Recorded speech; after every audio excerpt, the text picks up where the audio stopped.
Students, welcome to the Inspire Academics. तो हम last class में ऑर्गेनिक केमिस्ट्री पढ़ रहे थे, जिसमें कि हमने कुछ रिएक्शंस ऑर्गेनिक केमिस्ट्री के बारे में पढ़ लिया था। आज हम करने वाले हैं नेक्स्ट जो कुछ टर्म्स होते हैं या कुछ प्रिंसिपल्स की या टेक्निक्स की बात करें कि जैसे ऑर्गेनिक केमिस्ट्री पढ़ते हैं तो कुछ टर्मिनोलॉजी हमें आनी चाहिए जिससे कि हम कुछ किसी भी रिएक्शन को करवाते हैं।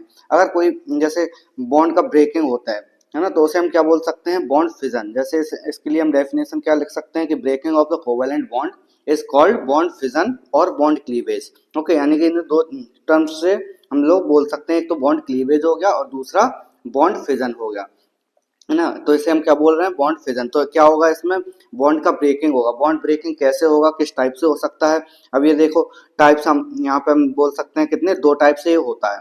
पहला टाइप है होमोलिटिक फिजन। होमोलिटिक फिजन कैसे होगा, if a covalent bond breaks in such a way that each atom acquires one electron from bond, the species thus formed is called free radical। यानी कि जब भी फ्री रेडिकल का formation होगा, okay, तो free radical का formation करने के लिए बॉन्ड का ब्रेकिंग ऐसे होगा कि अपने जो शेयरिंग इलेक्ट्रॉन्स हैं, कोवेलेंट बॉन्ड में शेयरिंग इलेक्ट्रॉन्स, वो अपने अपने इलेक्ट्रॉन्स को लेके निकल जाएंगे। फॉर एग्जांपल अगर हम बात करें तो Cl एंड बॉन्ड Cl, तो यहाँ पे हमें पता है एक इलेक्ट्रॉन दोनों ही क्लोरीन के साथ में ये शेयरिंग में बनाते हैं, है ना, कोवेलेंट बॉन्ड बनाते हैं। अब अगर हमने इसको क्या किया, हीट दिया, तो इसमें क्या फॉर्मेशन होगा, यहाँ पे ऐसे रेडिकल का फॉर्मेशन हो जाएगा। ओके, तो इसे हम क्या बोल सकते हैं, Cl radical and Cl radical. तो इस टाइप से हम इसको फ्री रेडिकल रिएक्शन में या होमोलिटिक फिजन में कंसीडर कर सकते हैं।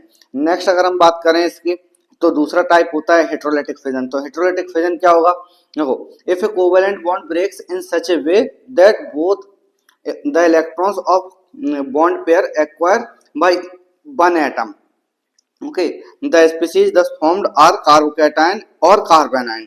यानी कि ये जब हेटेरोलिटिक फिजन होगा तो इसमें क्या देखने को मिलेगा हमें कि एक ही इलेक्ट्रॉन, एक ही एटम, कोई एक एटम दोनों इलेक्ट्रॉन को जो शेयरिंग में है वो लेके चला जाएगा। जैसे कि अगर एग्जांपल हम ले CH3Cl, यानी कि मिथाइल क्लोराइड हमने एग्जांपल लिया, यहाँ पे क्या होगा, CH3 के बीच में, यानी कार्बन के बीच में यहाँ पे बॉन्ड होगा, है ना, और यहाँ पे क्या होगी, शेयरिंग होगी, ये हाइड्रोजन हाइड्रोजन एंड एक और हाइड्रोजन, ये ऐसे बना हुआ होगा, है ना। तो अब हम अगर देखें तो ये जो इलेक्ट्रॉन्स हैं, अब इलेक्ट्रोनेगेटिविटी किसकी ज्यादा है, यहाँ पे हम बोल सकते हैं क्लोरीन की इलेक्ट्रोनेगेटिविटी ज्यादा है।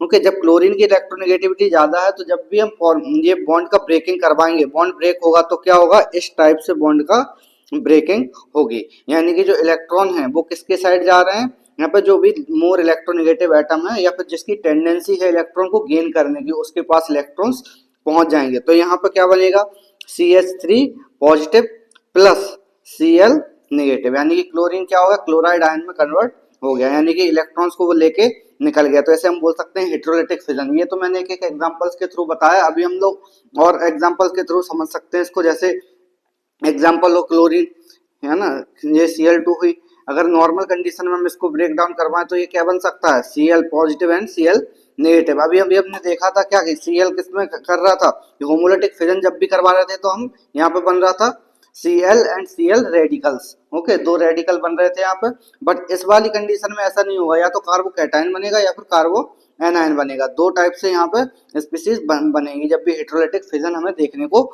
मिलेगा। अब नेक्स्ट अगर हम देखें तो इलेक्ट्रोफाइल्स आते हैं। देखो एक और टर्म है जो इलेक्ट्रोफाइल है, मैंने काफी बार यूज भी किया है, पिछले जब हमने रिएक्शंस करी थी। तो इलेक्ट्रोफाइल होता क्या है, देखो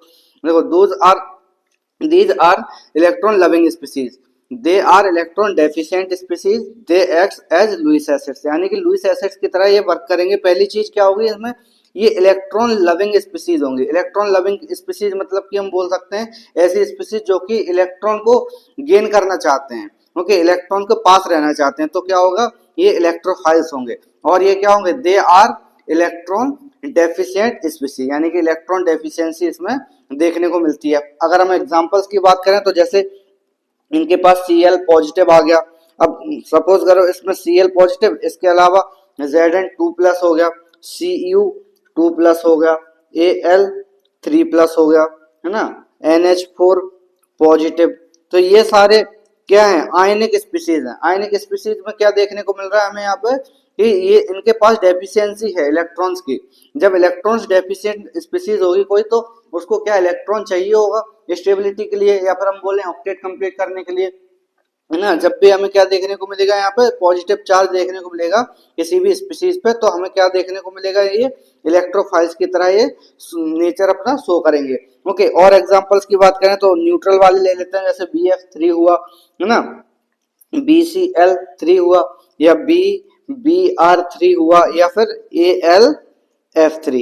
ये सारे एग्जांपल्स और हम ले सकते हैं इसके इलेक्ट्रोफाइल्स के। देखो कौन सी स्पीसीज हो सकते हैं, एक तो हो सकते हैं जो इलेक्ट्रॉन जिनमें डेफिशिएंसी हो, यानी कि पॉजिटिवली चार्ज स्पीसीज इलेक्ट्रोफाइल्स हो सकते हैं। दूसरे कौन से हो सकते हैं, न्यूट्रल स्पीसीज भी इलेक्ट्रोफाइल्स की तरह वर्क कर सकते हैं। ओके, तो इलेक्ट्रोफाइल्स की तरह दो चीजें यहाँ पर वर्क कर सकती हैं। नेक्स्ट की अगर हम बात करें तो न्यूक्लियोफाइल्स आते हैं। न्यूक्लियोफाइल्स क्या है, these are nucleus loving species, यानी कि इसमें क्या होगा, जो पॉजिटिव चार्ज होगा उसकी तरफ ये अट्रैक्शन अपना शो करेंगे, यानी कि ये क्या होंगे, इलेक्ट्रोफाइल्स क्या थे, जो इलेक्ट्रॉन्स की तरफ अट्रैक्ट हो रहे थे। न्यूक्लियोफाइल्स क्या होंगे, जो न्यूक्लियस की तरफ अट्रैक्ट होंगे। न्यूक्लियस में क्या होता है, प्रोटॉन। प्रोटॉन कैसा होता है, पॉजिटिवली चार्ज, है ना। तो पॉजिटिव चार्ज की तरफ ये अट्रैक्ट होंगे, तो क्या बोल सकते हैं हम इनको, न्यूक्लियोफाइल्स। और ये कैसे होंगे, इलेक्ट्रॉन रिच स्पीसीज होंगी, यानी कि इनके पास इलेक्ट्रॉन की एफिशिएंसी होगी। वहां पे क्या थी, डेफिशिएंसी, यहाँ एफिशिएंसी होगी। ओके, यानी कि इलेक्ट्रॉन रिच स्पीसीज होंगी, है ना। दूसरी चीज अगर हम देखें तो ये ऐसे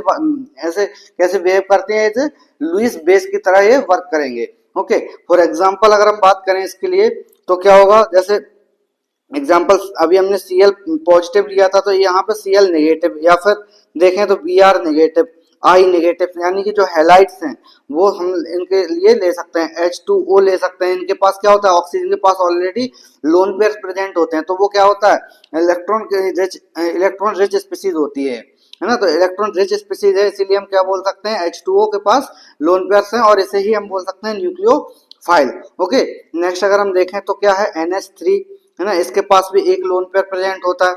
इसके अलावा RNH2, है ना, एटसेट्रा, इतने सारे हम एग्जांपल्स इसके लिए ले सकते हैं। तो ये सारे एग्जांपल्स किसके हो गए, न्यूक्लियोफाइल्स के, है ना। न्यूक्लियोफाइल्स क्या होते हैं, ये ऐसे स्पीसीज जो कि न्यूक्लियस को लव करें, यानी कि जो पॉजिटिव चार्ज है उसकी तरफ अट्रैक्ट हो, तो उन्हें बोल देंगे हम न्यूक्लियोफाइल्स। नेक्स्ट अगर हम देखें तो रिएक्शन इंटरमीडिएट की बात करते हैं। अब रिएक्शन इंटरमीडिएट क्या होगा, जैसे जब भी कोई रिएक्शन होती है ना, तो क्या होता है, उसमें बॉन्ड ब्रेकिंग होता है, बॉन्ड फॉर्मेशन होता है ना। एक स्टेज ऐसी आती है कि जब बॉन्ड ब्रेक हो जाता है ना, कंप्लीटली बॉन्ड ब्रेक हो जाता है, तब कुछ ना कुछ और अलग कुछ बनता है, मतलब कि इंटरमीडिएट बनता है ना। इंटरमीडिएट एक स्पीसीज बनती है जिसे हम बोल सकते हैं रिएक्शन इंटरमीडिएट, है ना। जैसे इसकी डेफिनेशन समझते हैं हम, these are highly reactive species, they are short lived, they can not be isolated from the reaction mixture, यानी कि ऐसी चीज, ये यानी कि प्रोडक्ट नहीं है, ये बीच में बन रहा है, यानी कि जैसे जैसे हम रिएक्शन को करवाएंगे, यानी कि A+B मान लो, है ना, A+B को हम अगर C+D में कन्वर्ट कर रहे हैं, तो ये क्या होगा, AB में जो होगा बॉन्ड ब्रेकिंग हो रही होगी कहीं ना कहीं, है ना। और जब बॉन्ड ब्रेक हो जाएगा या बॉन्ड बन रहा होगा, यानी कि ट्रांजिशन स्टेट के साथ साथ क्या देखने को मिलेगा हमें, यहाँ पे रिएक्शन इंटरमीडिएट भी देखने को मिल सकता है। ओके, अब रिएक्शन इंटरमीडिएट कितने टाइप्स के हो सकते हैं, देखो ये डिपेंड करता है कि हमने बॉन्ड ब्रेकिंग किस टाइप से कराया। एक तो हेटेरोलिटिक होता है ना, और दूसरा होमोलिटिक। अगर हमने होमोलिटिक क्लीवेज कराया है या होमोलिटिक फिजन कराया, तब हमें क्या देखने को मिलेगा, वहां पे ये फ्री रेडिकल्स का फॉर्मेशन होता है। लेकिन अगर हमने क्या कराया कि जो हेटेरोलिटिक फिजन कराया हमने, तो क्या देखने को मिलेगा हमें, या तो कार्बोकैटायन बनेगा उसमें, या फिर कार्बो एनायंस बनेंगे। अब अगर हम देखें तो कार्बो कैटायंस किस कंडीशंस में बनते हैं, देखो these are the organic species that have positive charge on carbon atom. अगर हम देखें तो इसमें क्या होगा, कार्बन एटम के पास जब भी पॉजिटिव चार्ज आएगा तो हम क्या बोलेंगे, कार्बो कैटायन बन गया। फॉर एग्जाम्पल अभी हम देखते हैं CH3 और ये Cl, इसको अगर हम H न्यू के प्रेजेंस में, यानी कि यूवी रेज के प्रेजेंस में हम क्या करें, रिएक्शन करवाएं, तो CH3 positive plus Cl negative, ये स्पीसीज हमारी बन जाती है। यानी कि इसको हम क्या बोल सकते हैं, ये जो CH3 पॉजिटिव बन रहा है, ओके, ये 100% ऐसा है कि क्या है कि प्रोडक्ट तो है नहीं CH3, है ना पॉजिटिव वाला स्पीसीज है, क्योंकि ये बहुत ज्यादा एनर्जी होती है इसके पास, है ना। अगर एनर्जी इसके पास बहुत ज्यादा तो स्टेबल नहीं है, तो ये फाइनल प्रोडक्ट नहीं होता, ये क्या होते हैं इंटरमीडिएट्स होते हैं। और इसे हम क्या बोल रहे हैं कि इसके पास पॉजिटिव चार्ज है, तो कार्बोकैटायंस बोल रहे हैं इनको। अगर हम इसी के ऑर्डर की बात करें कि जो हमने अभी क्लासिफिकेशन पढ़ा था कुछ क्लासेस के पहले, तो उसमें क्या देखा था हमने, 3 टाइप के कार्बोकैटायंस देखे थे, है ना, जिसमें कि हम बोल सकते हैं कि कौन कौन से थे। पहला था टर्सरी, सेकेंडरी एंड प्राइमरी, है ना। तो इस ऑर्डर में अगर हम बात करें तो कार्बोकैटायंस का स्टेबिलिटी का ऑर्डर क्या होगा।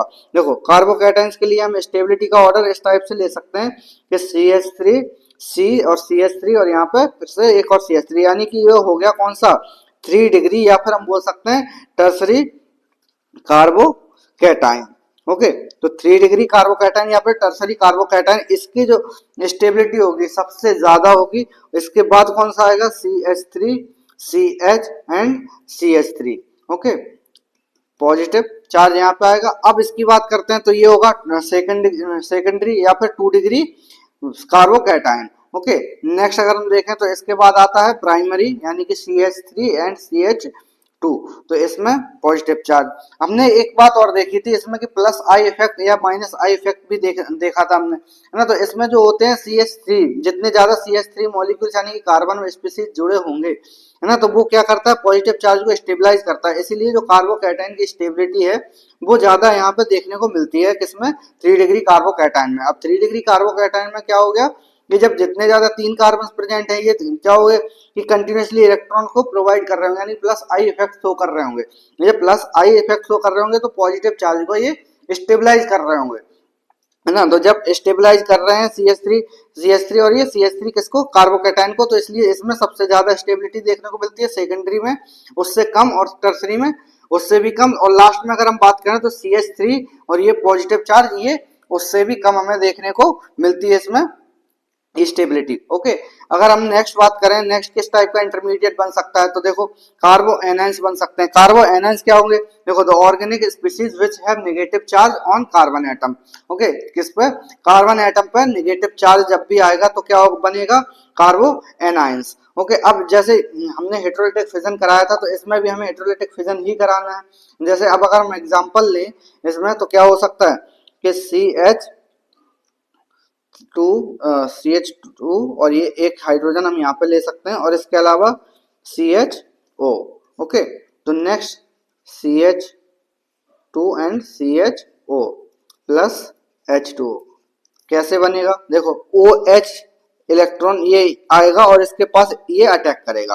ओके, तो जब ये अटैक करेगा तो ये H पॉजिटिव ऐसे निकलेगा यहाँ से और H2O का फॉर्मेशन करवा लेगा, और यहाँ पे यानी कि CH2 के पास ये जो कार्बन है तो कार्बन के पास नेगेटिव चार्ज आ जाएगा। या फिर अगर हम नेक्स्ट एग्जांपल लें तो देखो ऐसे भी ले सकते हैं CH3 और एक कॉपर लगा देते हैं। कॉपर यानी कि मेटल, हमारा जब भी मेटल जुड़ा हुआ होगा कार्बन के साथ में, है ना, तो उसमें क्या होगा कि जब भी बॉन्ड ब्रेकिंग होगी तो हमेशा इस टाइप से होगी, यानी हेटेरोलिटिक फिजन तो होगा लेकिन कहाँ पे इलेक्ट्रॉन कार्बन की तरफ ट्रांसफर होगा। ओके, क्योंकि कार्बन की इलेक्ट्रोनेगेटिविटी ज्यादा होती है कंपेरिजन विद मेटल्स की, है ना। तो इसमें अगर हम देखें तो CH3 और कॉपर के साथ में बॉन्ड बनाया हुआ है, यहाँ पे अगर हम बॉन्ड ब्रेक करवाएंगे तो क्या बनेगा, CH3 नेगेटिव और प्लस में Cu प्लस। ओके, तो ये हमारा कार्बन आयन का फॉर्मेशन इस टाइप से हम करवा सकते हैं। अब इसमें ऑर्डर ऑफ स्टेबिलिटी की बात करें, या ऑर्डर ऑफ स्टेबिलिटी, तो क्या हो सकती है ऑर्डर ऑफ स्टेबिलिटी, देखो ऑर्डर ऑफ स्टेबिलिटी में तो इसमें सबसे जैसे primary 1 degree 2 degree and 3 degree, यानी कि इसमें जस्ट रिवर्स हो जाएगा, यानी कि प्राइमरी की सबसे ज्यादा स्टेबिलिटी होगी, यानी कि इस टाइप से अगर मॉलिक्यूल है CH3 CH2 नेगेटिव, है ना, और यहाँ पे CH3 CH और ये CH3 और ये नेगेटिवली चार्ज, और फिर लास्ट में अगर हम देखें तो CH3 C CH3 और ये ऊपर CH3 और यहाँ पर नेगेटिव चार्ज इसके पास है। तो इस स्टेबिलिटी जस्ट रिवर्स हो जाएगी। क्यों हो जाएगी, क्योंकि अगर हम आई इफेक्ट की बात करें तो CH3 होता है वो इलेक्ट्रॉन को डोनेट करने के लिए ज्यादा कंपेटेबल होता है या फिर वो इलेक्ट्रॉन को देने की टेंडेंसी रखता है। ओके, तो CH3 जो होगा वो इलेक्ट्रॉन को दे रहा होगा और यहाँ पे एक इलेक्ट्रॉन ऑलरेडी है तो वो डिस्टेबलाइज कर रहा होगा, है ना। यहाँ पे डिस्टेबलाइजेशन कम देखने को मिल रहा है, यानी कि इसमें स्टेबिलिटी जैसे जैसे हम प्राइमरी टू टर्सरी जाएंगे तो स्टेबिलिटी डिक्रीज होती जाएगी। वहां पे कार्बोकैटायन में क्या देखने को मिल रहा था, कार्बोकैटायन में इसकी स्टेबिलिटी इंक्रीज हो रही थी, है ना। यानी कि हम बोल सकते हैं ऑर्डर ऑफ स्टेबिलिटी कार्बोकैटायन में और कार्बो एनायंस में रिवर्स होती है एक दूसरे को। और अगर हम देखें तो CH3 ये जो नेगेटिव स्पीसीज है इसकी स्टेबिलिटी और भी ज्यादा होगी। ओके, नेक्स्ट अगर हम देखें तो फ्री रेडिकल्स देखते हैं। अब फ्री रेडिकल्स क्या होते हैं, अब ये फॉर्मेशन होते हैं कब, जब भी होमोलिटिक क्लीवेज या फिर होमोलिटिक फिजन देखने को हमें मिलेगा। These are organic species in which carbon atom has odd और अनपेयर्ड इलेक्ट्रॉन, यानी कि एक इलेक्ट्रॉन इसमें क्या होगा, अनपेयर्ड होगा, है ना। जैसे कि अगर हम देखें इसमें कि CH3 और यहाँ पे H यानी कि CH4 मॉलिक्यूल है। CH4 मॉलिक्यूल को जब भी हम H न्यू यानी कि यूवी रेस की प्रेजेंस में क्लीवेज करवाएंगे तो ये क्या बनेगा, CH3 radical plus H positive, यानी कि कार्बन के पास क्या हो गया कि उसका खुद का ही इलेक्ट्रॉन वापस आ गया है बॉन्ड ब्रेकिंग के बाद। ओके, तो इसे हम क्या बोल सकते हैं, फ्री रेडिकल। इसे ये हो गया हमारा फ्री रेडिकल। ओके, तो इसे हम इस टाइप से समझ सकते हैं कि फ्री रेडिकल हो जाएगा। अब अगर हम बात करें इसकी स्टेबिलिटी की तो देखो इसमें जैसे जैसे क्या होगा कि इलेक्ट्रॉन इसमें भी डेफिशिएंट है ना, तो डेफिशिएंट स्पीसीज ये भी होगी, यानी कि सबसे ज्यादा इसमें स्टेबिलिटी 3 डिग्री, फिर 2 डिग्री और इसमें लास्ट में 1 डिग्री, और फिर सबसे कम किसमें CH3 रेडिकल, इसकी स्टेबिलिटी और भी कम हमें देखने को मिलेगी। ओके, तो ये हमारा ऑर्डर है किसका, ये बोल सकते हैं फ्री रेडिकल्स में ऑर्डर ऑफ स्टेबिलिटी हमने देख लिया। यानी कि ये कुछ टेक्निक्स हैं, हम बात करें कि कुछ प्रिंसिपल्स हैं जिसकी वजह से हमारी जो रिएक्शन है वो प्रोग्रेस कर सकती है किसी भी रिएक्शन में, मतलब कोई सी भी ऑर्गेनिक रिएक्शन हो उसमें कोई भी रिएक्शन कैसे चलती है ना। तो फ्री रेडिकल में क्या देखने को मिलता है, these are the organic species in which carbon atom has odd और अनपेयर्ड इलेक्ट्रॉन्स। ओके, तो फ्री रेडिकल इस टाइप से हम इसको समझा सकते हैं।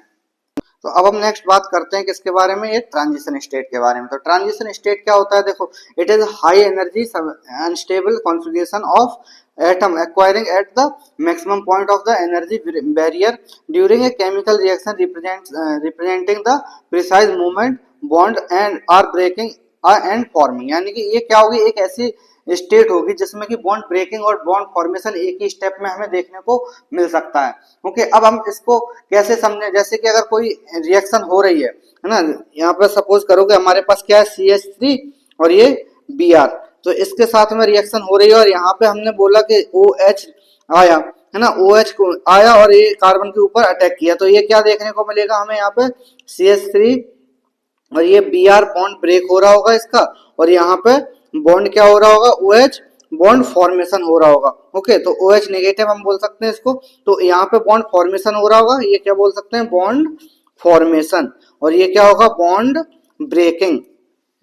ओके, तो इस टाइप से हम बोल सकते हैं क्या होगा, ये OH नेगेटिव और ये Br नेगेटिव। यहाँ से अब नेक्स्ट स्टेप में क्या होगा कि CH3 और ये Br अलग हो जाएगा और OH बन जाएगा। ओके, तो CH3 OH plus Br negative ये हमारा बाहर आ जाएगा। तो इस रिएक्शन में क्या हो रहा है कि ये जो पर्टिकुलरली स्टेट है जहां पे बॉन्ड ब्रेकिंग और बॉन्ड फॉर्मेशन हो रहा है दोनों एक साथ में, तो इसे हम बोलते हैं क्या, ट्रांजिशन स्टेट। यानी कि एक स्टेट क्या हो रहा है, एक मॉलिक्यूल दूसरे मॉलिक्यूल में कन्वर्ट हो रहा है और बीच में कहीं ये स्टेट हमें देखने को मिलती है, यानी कि इसे हम बोल सकते हैं ट्रांजिशन स्टेट। ओके, नेक्स्ट अगर हम बात करें इसमें ग्राफ्स की हेल्प से कुछ रिएक्शंस को हम समझने का ट्राई करते हैं कि कैसी रिएक्शंस होती हैं।